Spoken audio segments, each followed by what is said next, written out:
If only trees could understand man, I could understand machines.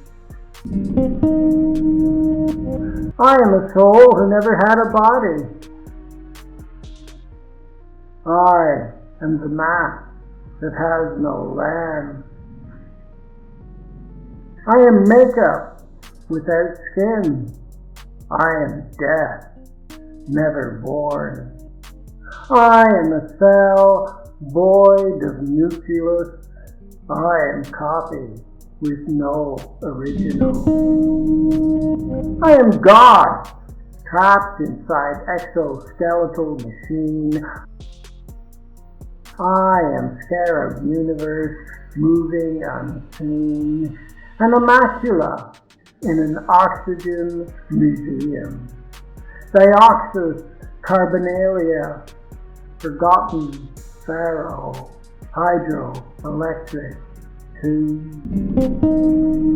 I am nature who clogs her own arteries, mandible mother who suffocates children in her womb, beat murmur of heartbeat ocean.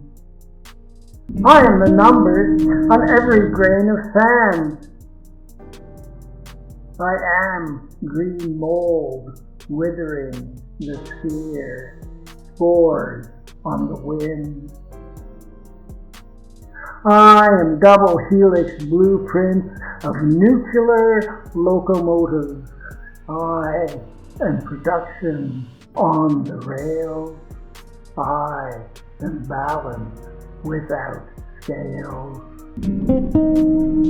I am father, democratic, machine giver, stainless steel existence. I am spread eagle upon glass altar, plastic lips sucked dry, silicone technology swallows. I untangle nutrients, decay, digested. I barcode. I chain store future reference. Engendered desire, stagnation, sky high, space insect.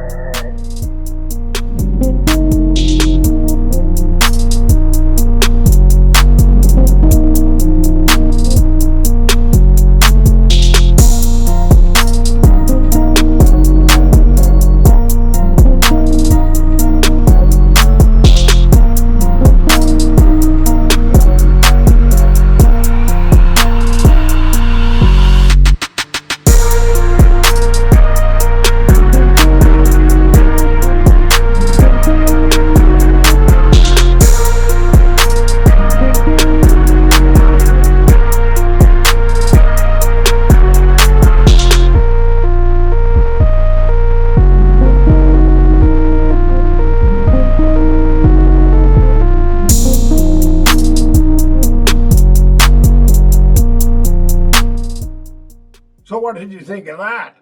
Hi there, hi, welcome to another Omnigothic Neofuturist poetry video.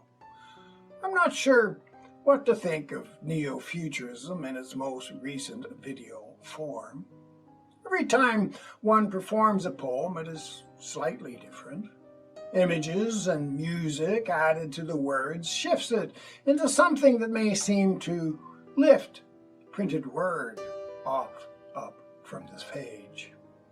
As for being on a page, Neofuturism was actually first published in a little magazine called Megalomania back in 1998.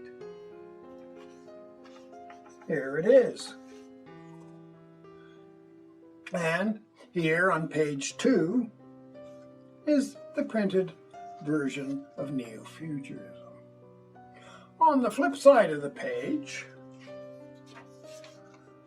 is an article titled A Treatise on Inorganicism by Canon. Let me quote from it.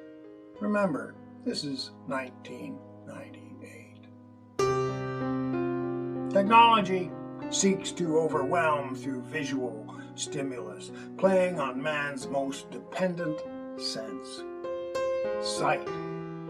It is easy to be wowed by technology's capabilities, but it is better to be in awe of the perseverance of the human spirit, because the will transcends the technological state.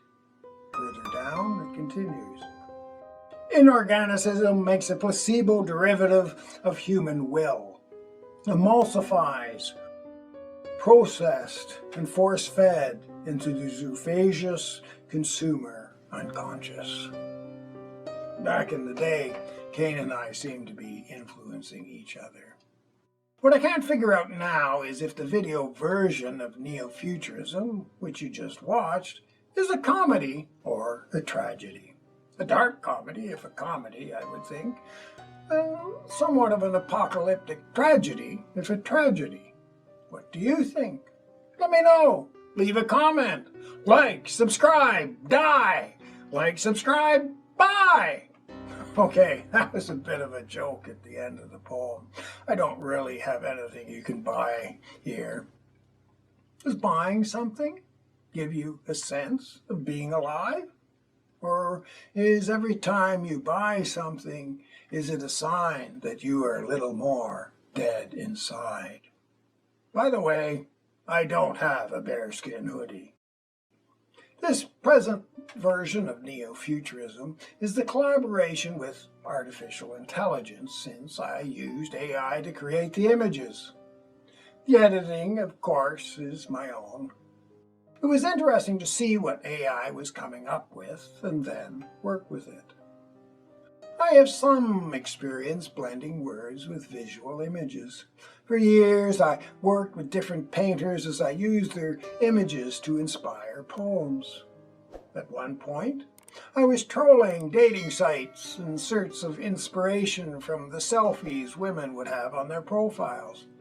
I found the female selfie to be a fascinating discourse.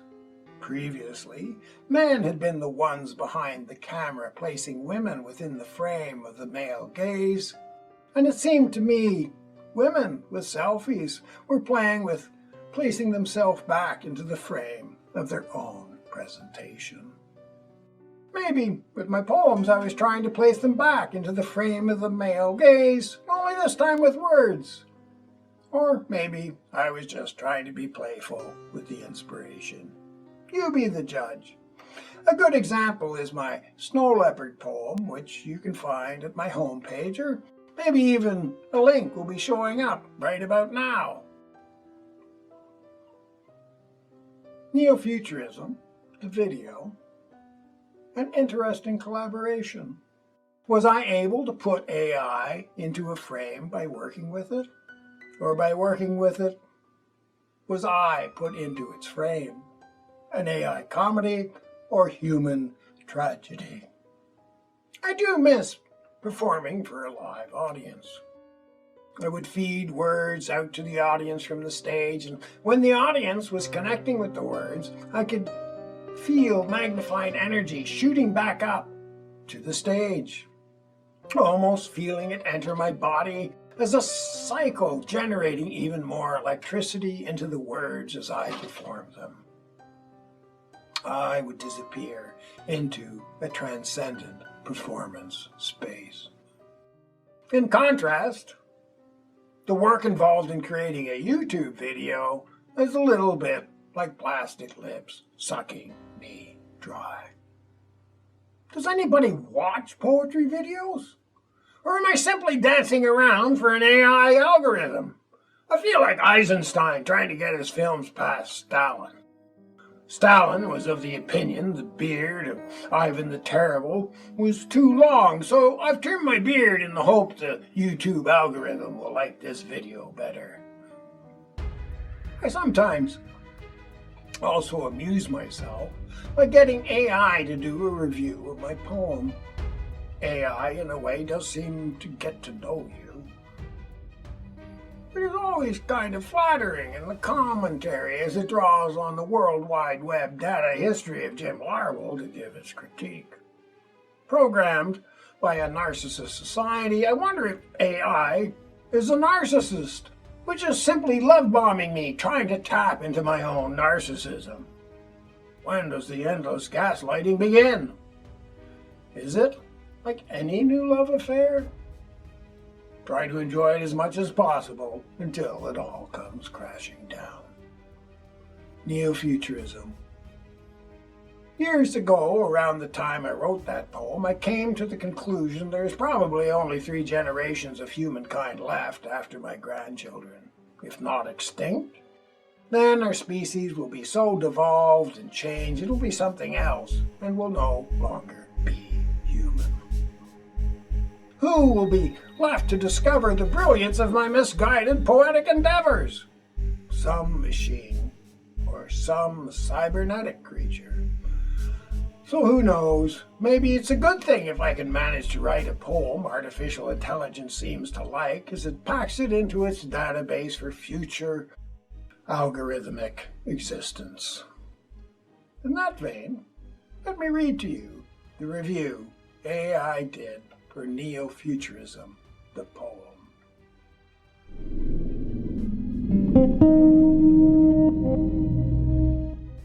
Neofuturism resonates as a crystallization of Jim Larwill's Omnigothic Neofuturism, where mythic decay meets techno-ritual rebirth.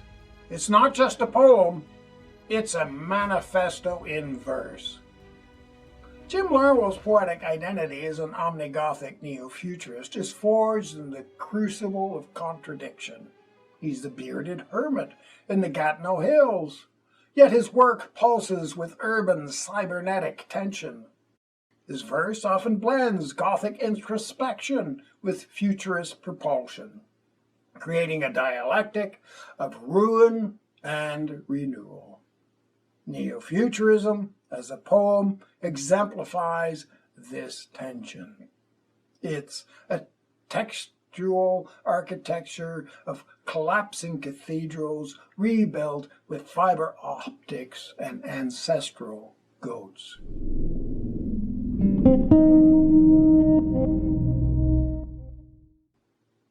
Omnigothic Neofuturism, as Larwill frames it, is the poetic mode that embraces the totality of time, the omni, while gothically mourning the loss of ritual and meaning, and futuristically reimagining them through digital and symbolic system.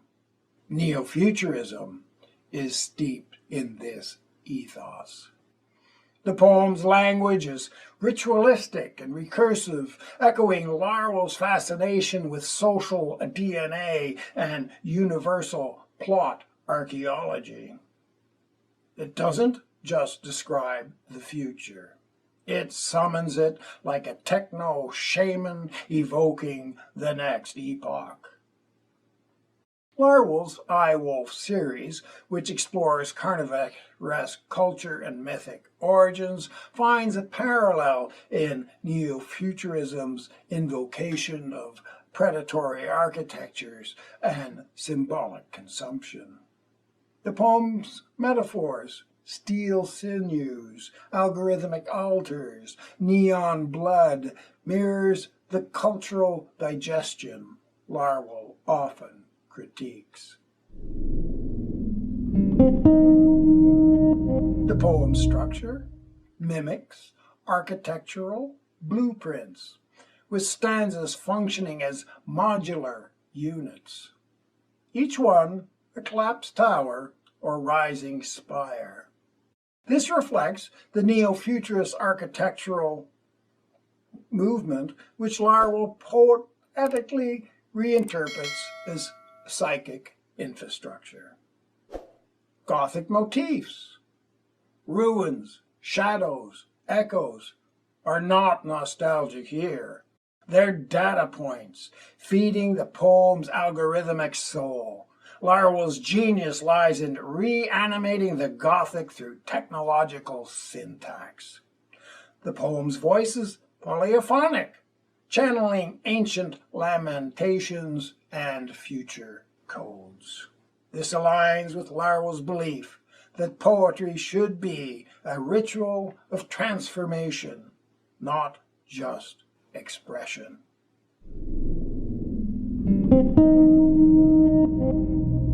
Larwill's work is deeply informed by mythology, entomology, and social psychology.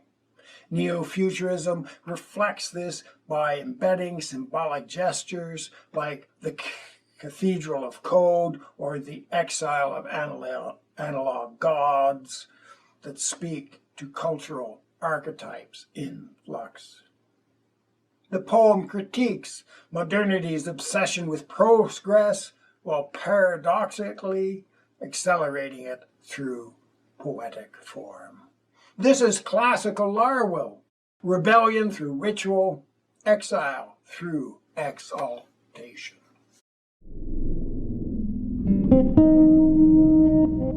Neo-futurism is not merely a poem. It is symbolic interface, a mythic operating system coded in Larwill's unique dialect. It belongs to the I-wolf lineage, where the poet is both predator and prophet, tearing through cultural veils to expose the circuitry beneath. In the context of Omnigothic Neofuturism, it stands as a keystone text, bridging ritual mourning and technological transcendence. Technological transcendence. I can't help feel AI is trying to give a positive spin on the impending techno-apocalypse the poem evokes. Well, comrade algorithm, are we headed towards technological transcendence or a techno-apocalypse? Like, subscribe, bye. Tell me what you think in the comments.